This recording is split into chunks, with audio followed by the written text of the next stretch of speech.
బాబు భాగోతం మరొకటి వెలుగులోకి వచ్చింది. ఐఎంజీ భారత్ అనే కాగితాలకే పరిమితమైన కంపెనీకి ఉమ్మడి ఆంధ్రప్రదేశ్లో యావత్ క్రీడా వ్యవస్థకు దారాదత్తం చేసేందుకు చంద్రబాబు కుట్ర పన్నారు. హైదరాబాద్ గచ్చిబౌలిలో 850 ఎకరాలను సదరు కంపెనీకి కేటాయించడమే కాదు, 16 స్టేడియంలు సహా ఉమ్మడి ఆంధ్రప్రదేశ్లోని యావత్ క్రీడా వ్యవస్థను తన బినామీ బిల్లిరావుకు 45 ఏళ్ల పాటు లీజు పేరిట కట్టబెట్టారు. ఆ సమయంలో ఆ స్టేడియంలు, వాటి ఆస్తుల నిర్వహణ అంతా ఐఎంజీ భారత్ పెత్తనం కిందకే వస్తాయి. కానీ ఏటా నిర్వహణ వ్యయాన్ని ప్రభుత్వమే భరిస్తుంది. బీమా ప్రీమియర్ ని చెల్లిస్తుంది. స్టేడియాల నిర్వహణ కోసం ఆ కంపెనీకి ఉచిత నీరు, ఉచిత విద్యుత్, వినోద పన్ను రాయితీ, విదేశం సుంకం రాయితీ అన్ని వెసులుబాట్లు కల్పిస్తుంది. టీవీ ప్రసార హక్కుల ఆదాయం ఆ కంపెనీకే దక్కుతుంది. అంతేకాదు, స్టేడియంలు, వాటి ఆస్తులను ఐఎంజీ భారత్ తన విచక్షణ మేరకు నిర్వహించిన ధరలు కొనుగోలు చేసుకోవచ్చనే క్లాజును చేర్చారు. రాష్ట్ర ప్రభుత్వం సహాయం నిరాకరణ చేస్తే ఆ క్లాజ్ కింద ఆ స్టేడియంలను ఐఎంజీ భారత్ తన సొంతం చేసుకునే హక్కు కల్పించారు. అంటే రాష్ట్రంలో 45 ఏళ్ల పాటు క్రీడా వ్యవస్థ అంతా ఐఎంజీ భారత్ ముసుగులో చంద్రబాబు కింద ఉంటుంది.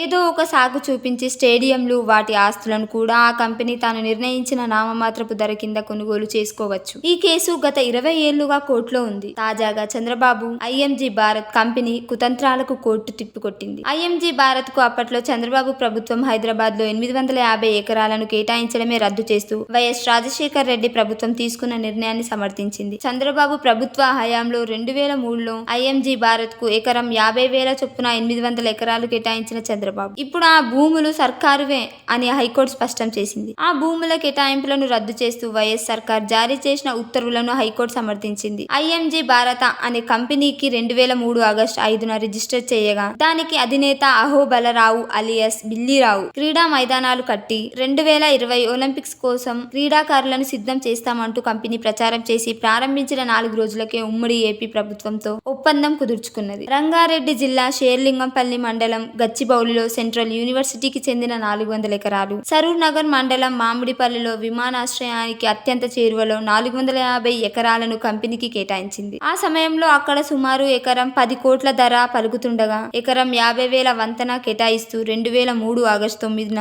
ఉత్తర్వులు జారీ చేసింది. ఉమ్మడి రాష్ట్రంలో టీడీపీ ప్రభుత్వం కూలిపోయి 2004 వైఎస్ఆర్ అధికారంలోకి రాగానే ఐఎంజీకి కేటాయించిన భూమిని తిరిగి స్వాధీనం చేసుకున్నది. ఎలాంటి అనుభవం లేని సంస్థకు ఎలా అప్పగిస్తారంటూ చంద్రబాబు నిర్ణయాన్ని తీవ్రంగా వ్యతిరేకించింది. అయితే భూ కేటాయింపు రద్దును సవాల్ చేస్తూ సదరు ఐఎంజీ భారత హైకోర్టును ఆశ్రయించింది. అప్పటి నుంచి స్టేటస్ కోలో ఉండిపోయింది. సుదీర్ఘ వాదోపవాదాల తర్వాత వైఎస్ రాజశేఖర్ రెడ్డి ప్రభుత్వ నిర్ణయాన్ని హైకోర్టు సమర్థిస్తూ ఉత్తర్వులు జారీ చేసింది.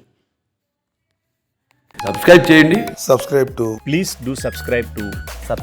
Please like, share and subscribe to top Telugu TV. Top Telugu TV. Top Telugu TV.